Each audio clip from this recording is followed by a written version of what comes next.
Padres, they get the win over the Twins, game 2 of this series. Another 2-run win. Obviously, Michael King last night, I thought he pitched well. Martin Perez, it was the same thing. You know, he gave up that long homer. That ball was crushed. But he kept the Padres in the game, and that's all you can ask from Martin Perez. Trade deadline edition, 5-starter. That's all I care about. Yeah, a couple of mistakes, but this isn't someone that's going to strike out a bunch of guys. He's going to pitch to contact, and that's what happened tonight. Before I forget, I wanted to shout out Profar's great play in left on that ball down the line. He, without stopping, kind of like a shortstop, runs on the run, throws it to third, gets the runner out. If that runner reaches third, maybe the inning continues there. That's obviously not an out, and maybe this game ends up going differently. What more can I say about this Padres team not giving up? Manny Machado with the game-tying homer. Petco went absolutely nuts. Jerks and Profar coming through with the go-ahead homer. You know, Bailey Ober, you know, props to him. He's the Twins' ace right now this season. He was pitching really well, and it seemed like it was easy velocity coming out of his arm tonight. Padres hitters, they just weren't working super deep counts. Ober was at like less than 80 pitches through 6 innings. He was cruising, but all it takes is a couple of bad pitches. All it takes is a couple of cutters, and one of them that hangs right over the middle of the plate for Manny to mash. Jackson Merrill continues. Yeah, he wasn't like the highlight player tonight, but doing the little things. Early in this game, you know, David Peralta with the RBI single. That move has worked out as good as you probably could hope, as good as we could have hoped for. Better than we could have hoped for. I don't think we were expecting this out of David Peralta. Merrill was the one that set that up. He has the double in the gap.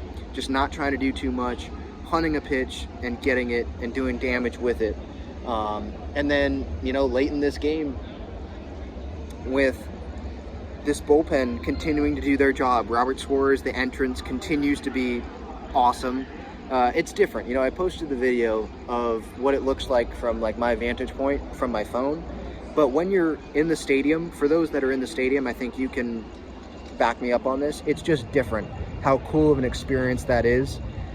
Seeing the crowd go nuts and seeing just that atmosphere. What does it look like? What does it feel like inside that stadium?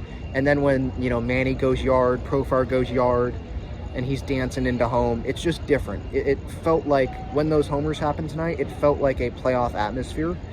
And I just can't wait for October to come. You know, whenever those big moments happen like that, I didn't get the chills, but there's just a different feeling that went through me when that happens.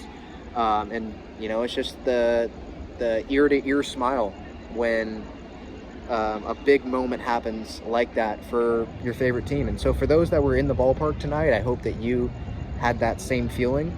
That's 9 of the last 10 series the Padres have been able to win. I believe they have a over 90% chance to make the postseason. They're in a really good spot. This team's not just trying to be a wild card team. Like Mike Schultz said before the season, they're trying to win the NL West. They're trying to get that. And they have the opportunity to do so. I believe the D-backs, yeah, they won tonight. Don't know about the Dodgers. But the Padres, all they can control is taking care of business in their games. And then when they get those head-to-head matchups, take advantage of that. Opportunity to sweep. You know, they won the Bailey Ober game. They won last night.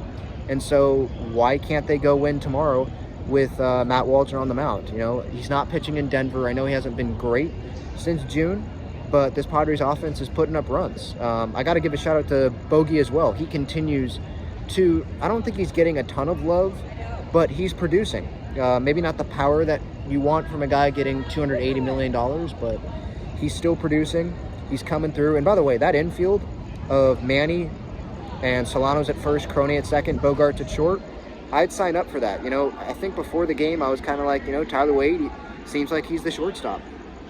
But I don't think Donovan Solano is going to totally crap the bed at first base. And Bogarts has been playing shortstop almost his entire career. He knows what he's doing. He's not terrible at shortstop.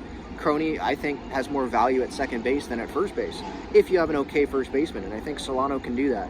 And you have a rise, you have depth, you have that ability, and so I'm going to be curious to see what happens. But a fun playoff-like atmosphere win against a team that's fighting for a playoff spot, fighting for the division. The Twins, they're fighting for the AL Central. So this is a Padres team that's not just winning games against bad teams, but they're winning against the teams that could be in the postseason.